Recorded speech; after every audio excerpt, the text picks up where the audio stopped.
Itong mga gustong patalsikin yung ating Pangulo, hindi kasi sila magtagumpay doon sa people power. Kaya ngayon, itatry nilang impeach yung ating Pangulo na sa tingin natin malabo man pong magtagumpay. Wala silang number para isulong ang impeachment. May transmit mga kababayan sa Senado for an impeachment trial. Yung mga kalyado ni Sara, kukunti man lang po sa Congress. Majority, the super majority, is supporting President Bongbong Marcos. Although siyempre, yung mga sabit pong congressmen sa mga kurakutan, nanggagalaiti sila. Gigil na gigil. Siyempre, isusupport yung impeachment para iupo si Sara. Hoping na pag nakaupo si Sara, hindi na po matutuloy ang anumang investigasyon. Libre na sila sa pangungurakot, tuloy ang korupsyon. Di ba po? Ganon ang agenda.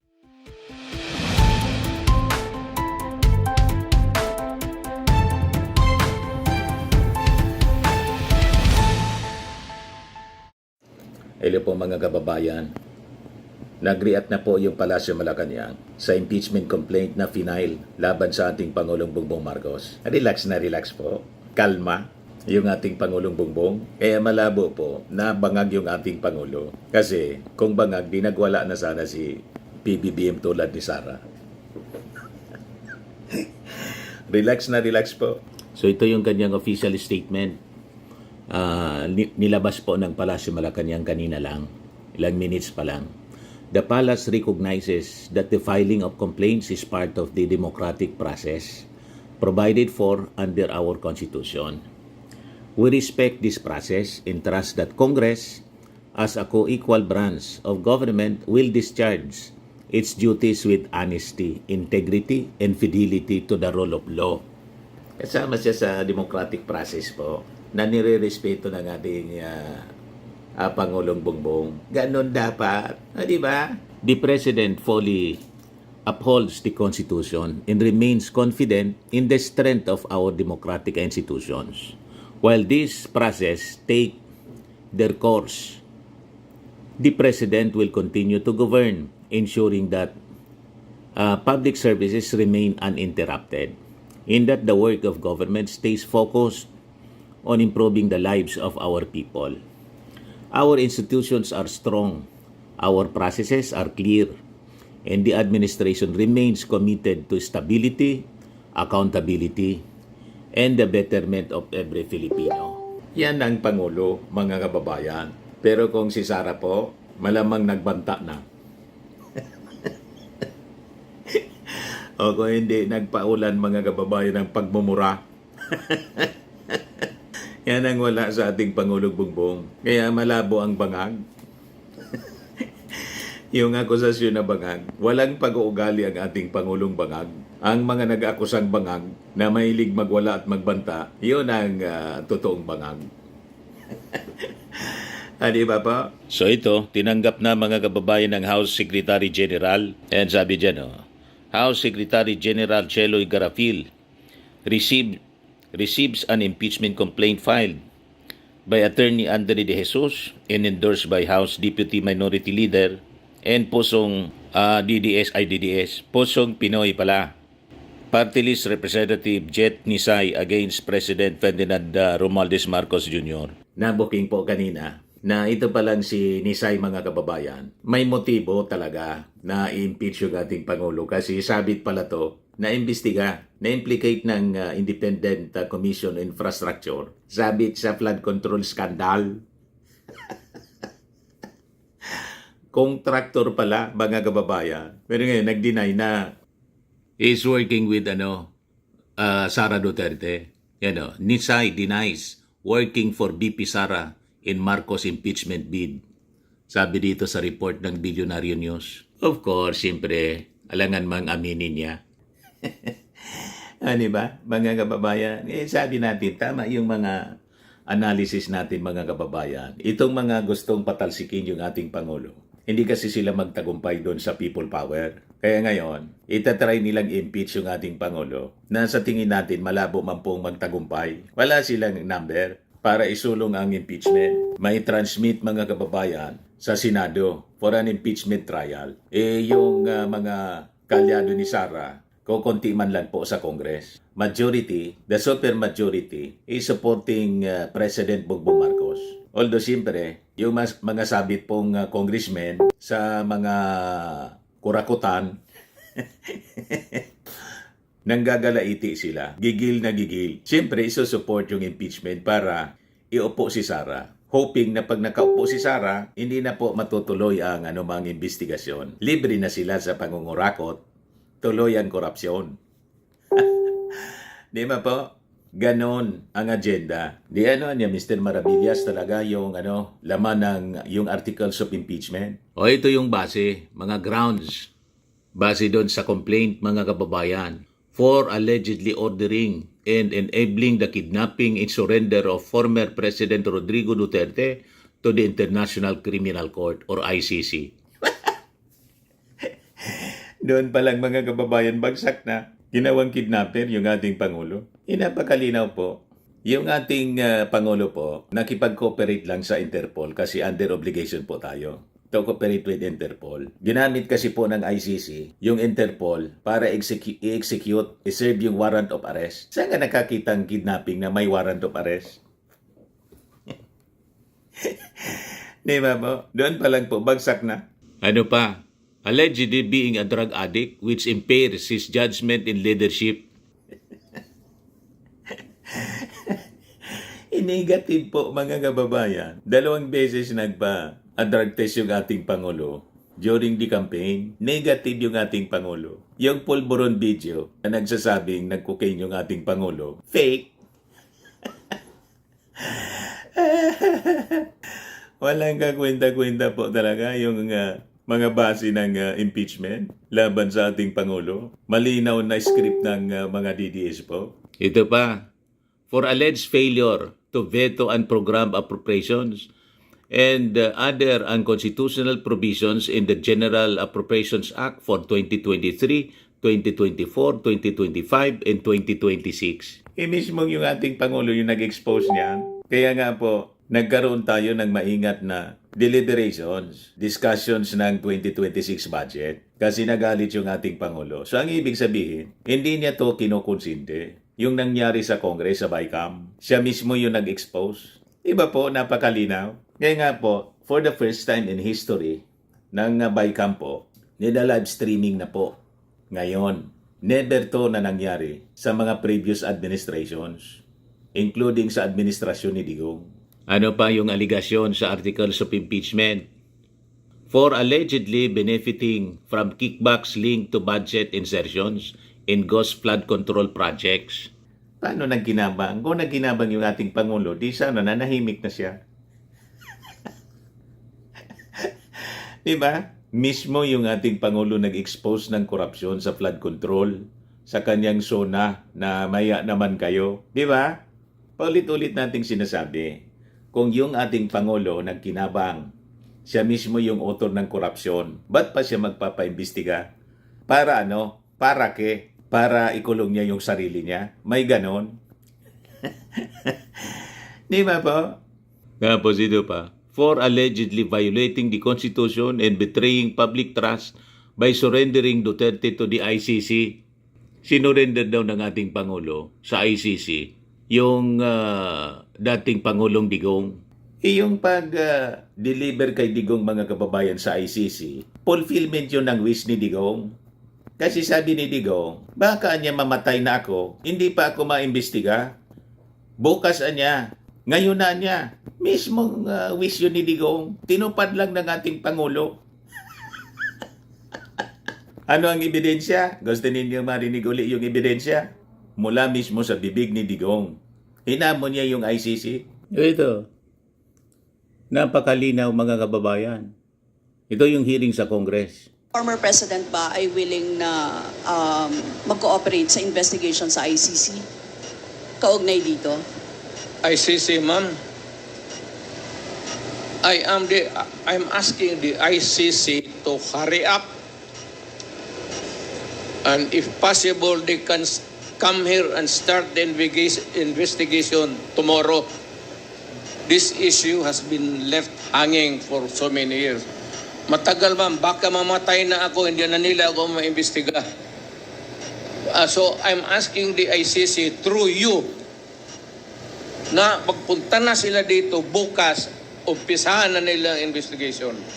And if I am found guilty, I will go to prison and rot there for all time. Diba? Pagkatapos, isisisi, gusto ninyong impeach yung ating Pangulo. Tinupad lang ng ating Pangulong Bongbong yung wish ni Digong na maimbestiga siya now na tomorrow niya, dapat simula na. I am asking the ICC. Baka niya, mamatay na ako, hindi pa ako maimbestiga. At kung halimbawa niya, mapatunayan na ako guilty, anda akong mabulok sa kulungan. Tinupad lang po ng ating Pangulo ang kagustuhan ni Digong. Pagkatapos, gusto ninyong i-impeach? Yan ang Exhibit A. Mismo mula sa bibig ni Digong ang kagustuhan na ma-deliver siya padahig. Pagkatapos, i-accuse ninyo yung ating Pangulo ng kidnapping. Malinaw po ang ebidensya, recorded. Walang kidnapping po kasi paano magkaroon ng kidnapping na may warrant of arrest sa kanya, yung ICC. Nag-cooperate lang po, hindi sa ICC nag-cooperate yung ating Pangulo, sa Interpol, kung saan tayo may obligasyon. O diba, huwag kami mga uto-uto. Pinagluluko lang ninyo yung sarili ninyo. So nagpalabas na ng statement yung House Secretary General. Yan o. The Office of the Secretary General confirms that an impeachment complaint against President Marcos was filed today, 8:45 a.m. This complaint will be transmitted to Speaker Faustino D. in accordance with the rules, the Constitution and the rules of the House of Representatives. Ito naman yung statement ni Committee on Good Government Chairman, Accountability Chairman Congressman Joel Chua. Sabi niya, we have been informed that an impeachment complaint against President Marcos was filed today. As with any impeachment complaint, the House of Representatives will accord it the initial consideration required under the Constitution and rules. The complaint will be received, evaluated for sufficiency in form and substance, and processed in accordance with established procedures. There will be no shortcuts. There will be no prejudgment. At the same time, it must be stated frankly that based on what is publicly known, at this point, the complaint faces a steep and difficult path in the House. Impeachment is a constitutional remedy of last resort. It requires clear, specific, and well-substantiated allegations of impeachable offenses, not conjecture, political disagreement, or generalized accusations. So far, no issue has emerged that clearly arises to the level of an impeachable offense, as defined by the Constitution. This assessment, however, does not excuse the House from its duty. The House will examine the complaint on its face, determine whether it meets constitutional and jurisprudential standards, and act accordingly, guided by reason, evidence, and law, not by noise or pressure. In doing so, the House will also be guided by the new rules and parameters laid down by the House or the Supreme Court in its recent decision on impeachment proceedings. While the House has filed a motion for reconsideration and awaits the tribunal's final action, we will observe the doctrines currently in force and ensure that all steps taken are consistent with prevailing jurisprudence, sabi po sa statement ni Chua. The impeachment power is a grave responsibility. It must be exercised with institutional restraint, fairness, and fidelity to the Constitution. The House will give the complaint the consideration that law requires, but it will also uphold the principle that impeachment must be grounded on serious, demonstrable constitutional violations, not political dissatisfaction. The public can be assured that the House will act deliberately, transparently, and within the bounds of the Constitution. That is the end of the statement ni Chairman Chua. Ngayon, si Congressman Jonathan Kate Flores, House Committee on Justice, Vice Chairperson, and House Committee on Dangerous Dangerous Drugs Chairman, may pinalabas na din pong statement. Kasi dadaan ito sa Justice Committee, mga kababayan. So basahin ko po sa inyo yung kanyang statement. Sabi niya, the impeachment complaint filed today will be processed by the House of Representatives in ordinary course. House rules, in accordance with the Constitution, House rules, in the current parameters laid down by the Supreme Court pending final resolution of the House MR. That said, impeachment is not evaluated in a vacuum, sabi po niya. It is a constitutional process that ultimately requires broad institutional support and a clear showing of grave grounds to move forward.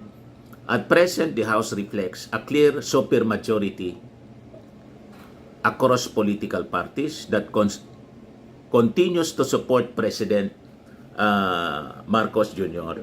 Ito ang sinasabi natin. Numbers game po ito. Malabo na lumusot ito, mga kababayan. Sasabi ni Flores, this political reality is not a matter of partisanship but of governance. Members of House are mindful of the responsibility to uphold continuity, protect institutional stability, and avoid actions that could unnecessarily disrupt the country's economic and social recovery.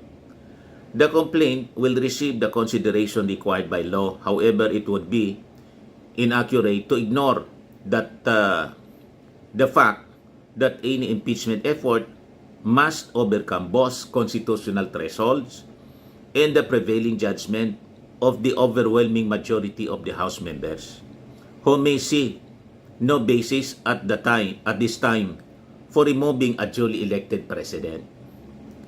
The House remains committed to its constitutional duty, but it will exercise that duty with prudence, restraint, and a clear sense of national interest. Nag-react na rin po si Batangas Representative Jinky Luistro. Pakinggan po natin. Session days that is provided under the rules. As soon as we get the official information, we will be making our official statement on this impeachment.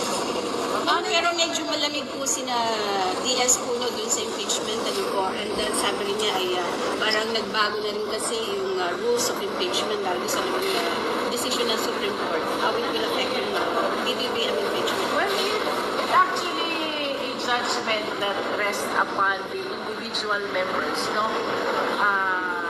Ito po ay pagbobotohan both in the plenary and in the Justice Committee. So, what is material here is the individual judgment of the members of the committee as well as that of the 20th Congress. Ma'am, di ba yung sa House Committee on Justice, meron kayong specific time period to decide on the bills? Yes. But let me go over the rules first, no? Kasi ang hirap mag-comment since wala pa tayong official information on the impeachment complaint. As soon as we get an official information, we will be making a statement. So, but definitely hindi po ito magagaya dun sa paraan yung proseso na ginawa kay Vice President Sara Duterte, yung impeachment po sa kanya. These are two different modes Kasi yung kay VP, it was filed by at least 1/3 of the members of the House. And that is the subject matter of the decision of the Supreme Court, which the House of Representatives filed a motion for reconsideration, which is still unresolved. Ito naman, if the information that I got is correct, this is being filed by a private individual, which is being sponsored by one of the House members. As a verified impeachment complaint has been filed, is it with certainty that it will reach or will be heard or tackled by the House Committee on Justice? I believe so. Because that is what is provided under the rules, no? Kaya lang ang task natin pagdating sa rules is to see to it that the impeachment complaint is substantial, compliant both in form and in substance. No? I could recall that we have have 60. What's this? I'm always confused between calendar days and session days to hear this impeachment complaint, no? But again, we have not seen the impeachment complaint, so hintayin muna natin magkaroon ng visual transmittal before we comment on the contents of the impeachment complaint. Yan yung interview po ng mainstream media through Abante Radio.